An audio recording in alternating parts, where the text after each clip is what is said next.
Ito yung sunod mga kababayan. Ano yung sunod ngayon? Nako, eto. Eto mga kababayan, wag po kayong magulat ha. Wag po kayong magulat mga kababayan. Bakit? Kasi meron pong nakarating sa akin. Ganito. May nakarating po sa akin, galing sa aking mga sources, yung mga alitap-tap. No? Paki-comment mga kababayan kung narinig nyo ako. Like po tayo, share and subscribe. So, may nakarating sa akin, according sa aking mga alitap-tap, hindi ito chismis totoo po ito. Dahil po, mga kababayan na kinasuhan ng ombudsman, si Marcoleta, meron pong gumugulo ngayon na impeachment complaint laban kay Boyeng Rimulya. Tinarget nila ngayon, mga kababayan, Ombudsman Boyeng, sana makarating sa iyo ito. Meron pong pinaplano na impeachment complaint sa Kongresong binubuo ngayon. Sana malaman mo ito at makapaghanda ka. Pinagplanuhan ka ng ilan sa mga congressman na ipa-impeach ka. Bakit? Dahil una, binangga mo si Romualdez, pangalawa, binangga mo ang mga congressman na sangkot sa flood control. Pangatlo, kinasuhan mo si Marcoleta. Itong mga congressman na to na ayaw managot sa kanilang ginawa na korupsyon at pandarambong sa ating bansa, pinagplanuhan kanila ng impeachment complaint. Ipapa-impeach kanila. Sa totoo lang mga kababayan, may pinaplano po sa mababang hukuman o mababang kapulungan, hindi hukuman kapulungan, or sa House of Representatives na si Boyeng Rimulya, mga kababayan, ay pinagplanuhang ipa-impeach. Pinagplanuhan po nilang ipa-impeach. Ito po yung patunay natin mga kababayan. Kasi baka sabihin, kwento-kwento lang yan. Eto. Sabi sa akin, mga kababayan, at ito, isinare sa akin ito ng isa sa aking mga source, yung mga alitap-tap ko, yung aking mga tagahatid balita. Ito, sabi niya, actually, Kent, ipinost na yan ng Abante News, no? Abante News Online. Sa mga hindi po nakakaalam, ang Abante News Online at ang Billionaire News Channel ay sister company po sila. Kumbaga, parang magkaisa lang sila eh. So ngayon, mga kababayan, ito po. Ipakita ko po sa inyo, ayan po yan, Abante News Online, impeachment complaint versus Ombudsman Rimulya, umuugong sa Kamara. So ibig sabihin mga kababayan, pinagplanuhan po si Boyeng Rimulya na ipa-impeach ng mga kongresistang binabangga niya na sangkot sa flood control at yung mga kongresistang kaibigan ni Marcoleta dahil kinasuhan niya si Marcoleta. So basahin ko lang mga kababayan. Mayroong umuugong ikinakasang impeachment complaint laban kay Ombudsman Boyeng Rimulya mula sa kasalukuyang umiikot sa mababang kapulungan ng Kongreso. Basahin ang buong detalye. So ito po mga kababayan, basahin natin sa Abante TNT, tunay na tabloidista. Ito mga kababayan. Ang katotohanan sa buong sambayanan. Hatol kay VP Sara. Ito mga kababayan. Basahin ko lang yung ano nila Ito, mayroon umanong ikinakasang impeachment complaint laban kay Ombudsman Boyeng Rimulya na kasalukuyang umiikot sa mababang kapulungan ng Kongreso. Patay. Pinagplanuhan nila ito mga kababayan. Bakit? Kasi ang dami po talagang kongresista na sangkot sa flood control. At pangalawa, yung mga kongresistang sangkot sa flood control nakiisa doon sa mga kongresistang kaibigan ni Marcoleta. Kasi kinasuhan din kasi mga kababayan, yung mga DDS congressman ito. Not only DDS, but also yung mga hindi DDS na congressman na sangkot sa flood control. Yun yung mga dawit. So nagsanib puwersa sila, yung mga magnanakaw na congressman at yung mga DDS na congressman, nagsanib puwersa sila. So, ngayon mga kababayan, kaya eto nga, pinagplanuhan nila si Boyeng.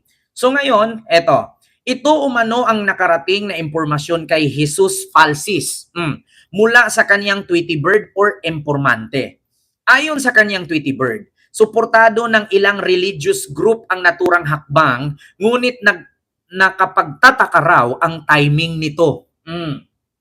Suportado ng religious group. O, isa na dito si Pingui. Si Marcoleta. Ayon sa kanyang Tweety Bird, suportado ng ilang religious group at naturang hakbang, ngunit nakakapagtaka raw ang timing nito. Sabi ni Tweety Bird, an impeachment complaint against Ombudsman Boying Rimulya is being circulated among some congressmen and the move is supported by religious group.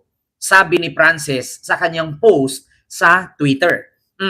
So, suspicious timing, real accountability or revenge? Dagdag pa niya. So accountability ba talaga kaya ipa-impeach si Boying or paghihigante dahil sa mga binangga ni Boying? Ito ang isa ko sa masabi, mga kababayan, sa mga DDS na nagsasabing ang tagal may pakulong ang sangkot sa flood control. Kung ang sangkot sa flood control ay senador at congressman, ayun, ini-impeach si Boying. Ginawaan ng impeachment complaint si Boying para hindi matuloy. Kaya nga, di ba? Sana naintindihan nyo na, mga DDS. Hindi ganun kadali ang trabaho ni Boying. Kasi kung banggain niya yung mga yan, siya naman ang babalikan. Alam nyo ba? Alam nyo ba na kahit mababa o maliit lang ang ebidensya, kung magkaisa lahat yan at pipirmang impeach si Boying, putang ina, tanggal si Boying. Putang ina, tanggal si Boying. Kahit sabihin natin ang issue lang sa kanya ay isang kapiranggot lang, pag pumirma lahat yan, putang ina, tanggal si Boying. Kahit isang sigalot lang, pag lahat pupirma yan na impeach talaga si Boying. Ganun yan, mga kababayan. Diyos ko, huwag na nga tayo magtatanga-tangahan. Si Sara nga, di ba? Isa lang ang problema ni Sara, ang confidential fund. Anong ginawa ng mga kongresista? Impeach si Sara. Di ba? Ganun yan. Lalo na to, mga kababayan. Kasi nga yung mga kongresistang sangkot sa flood control, pag nagkakaisa yan, at yung mga kongresistang DDS, pag nagsanib pwersa yan, putang inapatay si Boying. Putang inapatay si Boying talaga, mga kababayan. So samantalang tinawag ng ombudsman na galawan ng mga guilty ang hakbang. So galawan talaga ng mga guilty. Bakit? Kasi nga hindi nila matanggap na nakasuhan si Marcoleta. Tapos itong mga, kung naalala nyo, kakasampa lang ng kaso ni Boying. Sa mga kongresistang sangkot sa flood control. Sabi ko nga sa inyo nung kinasuhan si Marcoleta, kasabay na doon yung mga sangkot sa flood control. Kaya nga hindi maganda, hindi madali ang trabaho ni Boying, mga kababayan.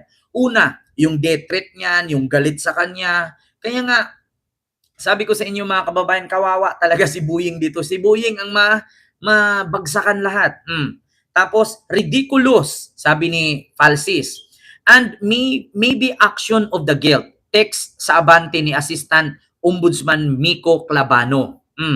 Sa gitna na ito ng pagsasampa ng Office of the Ombudsman ng kasong plunder laban kay Senador Rodante Marcoleta sa Sandigan Bayan sa Biyernes, Hulyo 3. Sabi ni Tweety Bird, an impeachment complaint against Ombudsman Boying Rimulya is being circulated among some congressmen and move is supported by some religious group. Kita nyo mga kababayan?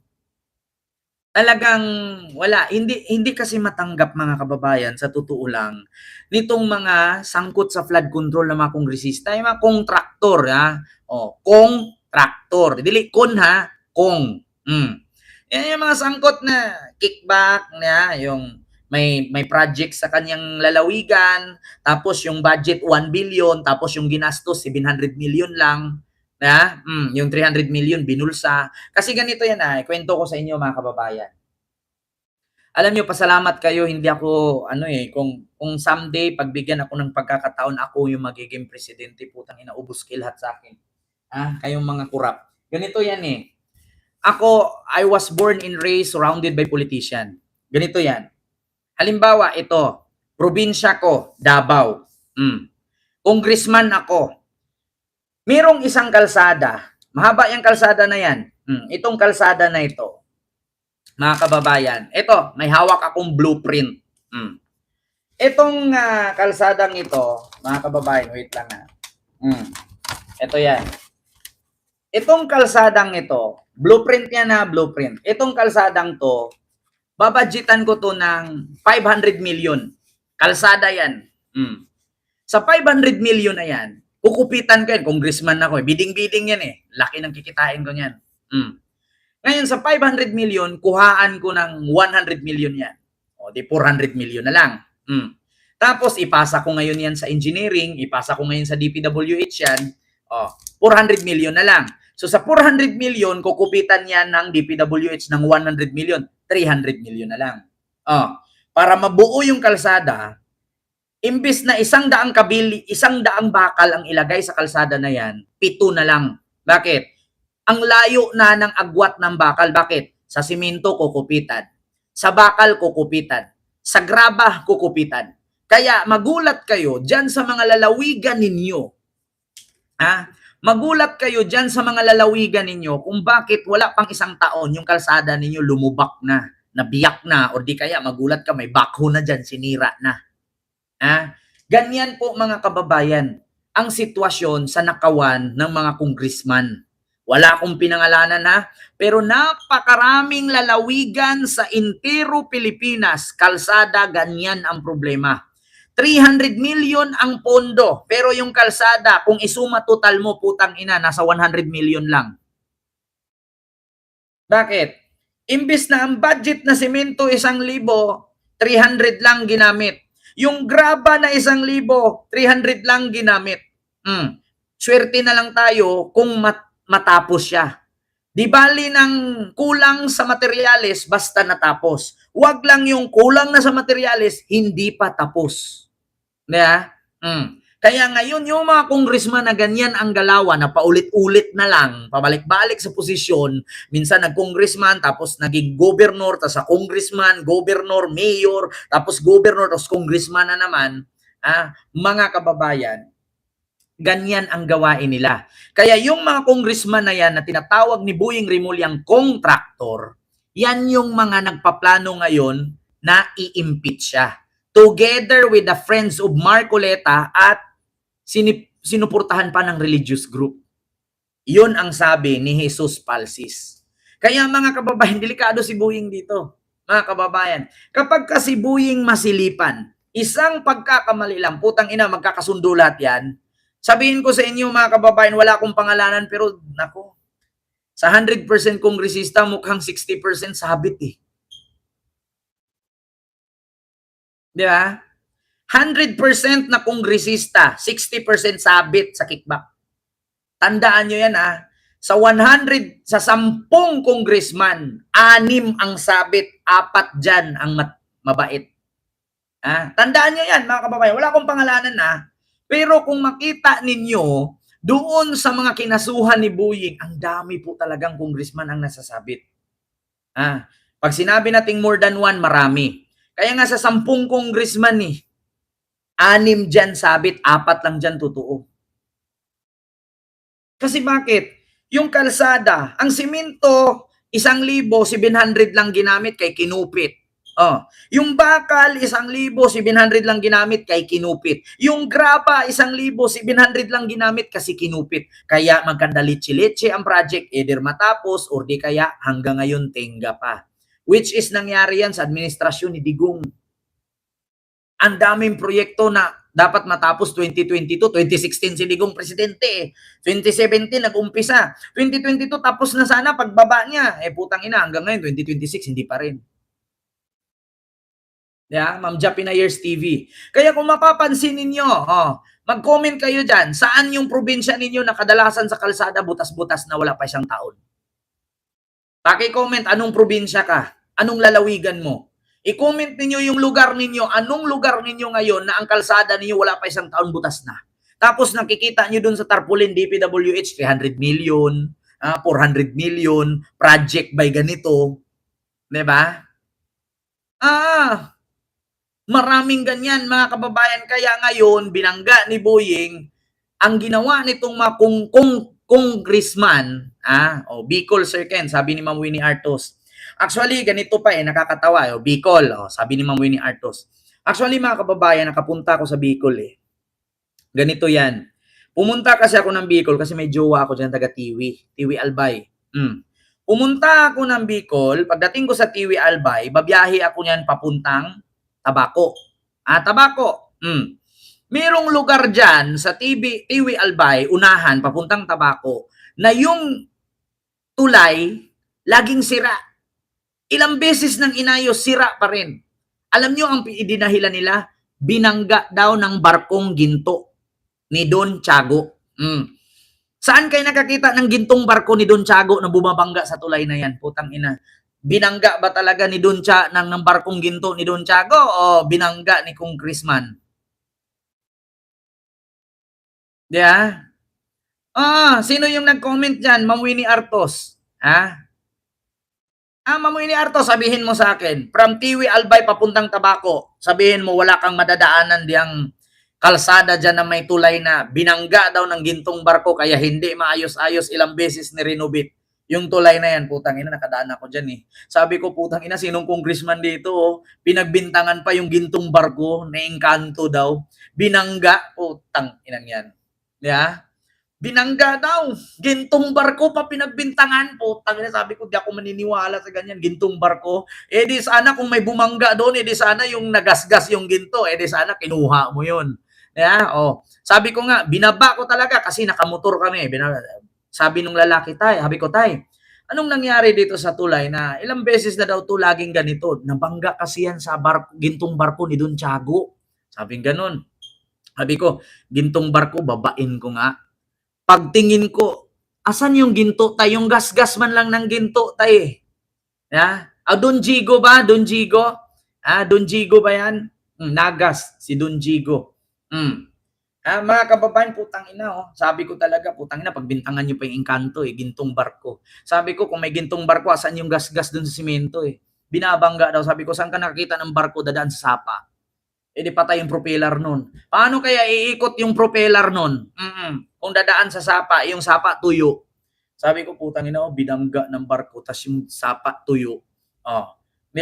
Maraming ganyang kwentong bayan mga kababayan. Pinagbintangan yung gintong barko ni Don Tiago.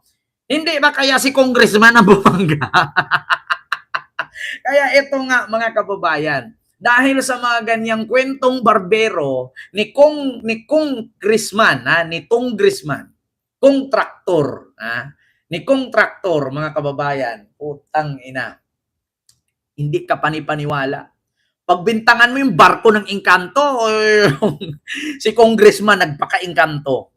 Putang ina, tigil-tigilan nyo yun, pinagluloko nyo yung taong bayan Dapat yan yung makita ng mga DDS Di ba? Ang dami may Cebu. Meron pa, Villanueva Province is the porting in Bulacan. Always full of holes. Sabi ko nga sa inyo, huwag yung sabihin naman na yung tawag dito, yung higanting bangus dyan sa Bulacan ay kaya nagbutas-butas yung kalsada nyo kasi lumabas ang higanting bangus. Meron na kathang isip nga, kwentong barbero dyan sa Bulacan na kaya daw yung kanilang kalsada dyan laging nabubutas kasi may gintong bangus daw. Na lumalabas daw pag bilog ang buwan kaya nagbutas-butas yung kalsada. Putang ina, ultimo ba naman higanting bangus pagbibintangan nyo, putang ina, yung kontraktor nagbutas dyan. Tibongko, Davao City, full of potholes. Sabi ni Sir Vince Del Santo. Nako, Sir Vince, baka sasabihin na naman yan sa Davao. Merong higanting baboy, kaya lagi kami, kapag dumaan daw kasi yung higanting baboy, kaya nabibiyak daw yung mga kalsada dyan, Jensan, Davao, kaya nabibiyak. Nung nakaraan lang, di ba, nilindol sila dyan ng 7.8 magnitude, 7.9. Ang pinagbintangan nila, dumaan daw yung higanting baboy. Tangina, higanting baboy na naman, Saan kaya natin makita yung mga creature na yan, Ganyan. Tapos himan-himan, isipin mo si congressman lang nagnakaw nung kaya ang bilis mabiyak. Dumaan yung higanting baboy sa ilalim ng lupa.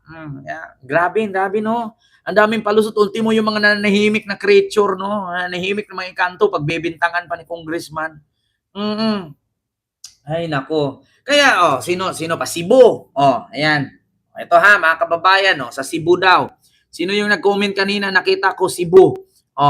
Yun daw sa Cebu daw, ganun din daw, butas-butas ang kalsada.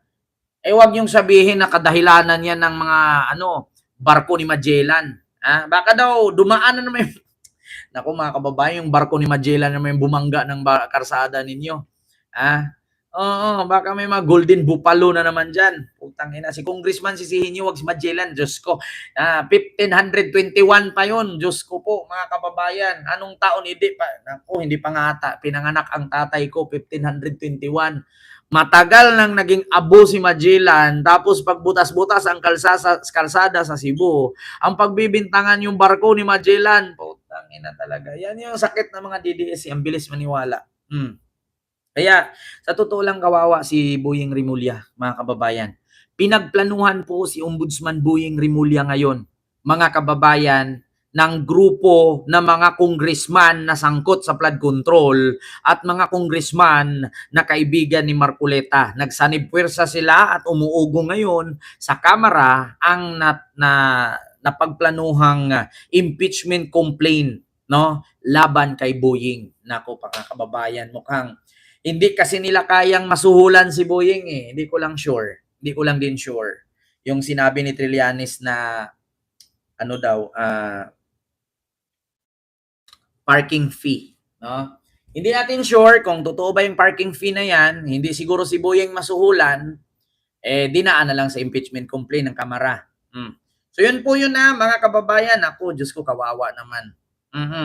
Kawawa, mga kababayan. Boyeng Rimulya, may nakaabang na impeachment complaint against Boyeng Rimulya is being circulated among some congressmen and the move is supported by religious group. Nako, baka yung grupo na naman ng mga kulto ito na ewan ko lang. Ang hirap. Alam nyo, dati bilib na bilib ako dyan sa grupo ng mga kulto na yan eh. Bilib na bilib ako sa grupo ng mga kulto na yan kasi organize sila. Ngayon, natawa ako kanina, sabi nung mga nag-comment, purwisyo kayo, sagabal kayo sa trabaho. Palpak ang rally nyo. Alam nyo ang sagot ng mga kulto, at least may nagawa kami sa bayan. Sabi ko, putang ina, ganitong mga sagutan, hindi malayo sa mga DDS. Ganitong mga sagutan, hindi nalalayo sa mga DDS. Yung at least may nagawa kami sa bayan, kahit yung buntis namatay dahil sa ginawa ninyong traffic, may nagawa ka sa bayan. Galawang DDS yan sagutang DDS yan. Kaya sa ngayon, wala na akong tiwala, mga kababayan, sa grupo ng mga kulto. Sabi ko, wala na kayong pinagkaiba sa mga DDS. Sabi ko talaga, ang galing nito pag nag-organize. Well-organized, pero ngayon, well-organized sa kabubuhan. Sorry to say wala na, hindi na ako napapabilib, na wala na yung bilib ko sa inyo. Wala na. Sa ngayon, sa grupo ng mga kulto, basura kayo sa akin. Dati pinuri ko kayo. Bilib na bilib ako sa inyo. Pero ngayon, galawang DDS na ang ginawa ninyo. Sabi nga ni Eli Soriano, pakinggan ninyo ang sinabi ni Eli Soriano, mga kababayan. Pakinggan ninyo Well, seems to be on track. Ilang araw bago matapos ang linggo at sa kabila ng malawakang rally na nangyayari ngayon. Dapat mag-endorso. Unang-una, ayon sa konstitusyon, dapat tayo bumoto according to our conscience. Hindi sa konsensya ng religious leader. At hindi mawala ang corruption sa gobyerno habang may politics ng utang na loob sa bansang ito. Dahil sa kaya-endorso, kinakapital ng religious leader yung kanilang grupo para makakuha ng pabor sa gobyerno na siyang pinanggagalingan ng graft and corruption. Diba? Libel convicted, hello po. Tama si Eli Soriano, si Kaeli Soriano. Totoo yan, mga kababayan. Tumbok na tumbok talaga. Ulitin natin Pananaw ko po, hindi dapat mag-endorso. Unang-una, ayon sa konstitusyon, dapat tayo bumoto according to our conscience. Hindi sa konsensya ng religious leader. At hindi mawala ang corruption sa gobyerno habang may politics ng utang na loob sa bansang ito. Dahil sa kaya-endorso, kinakapital ng religious leader yung kanilang grupo para makakuha ng pabor sa gobyerno na siyang pinanggagalingan ng graft and corruption. Kita nyo? Tama, di ba? Kaya, alam nyo na.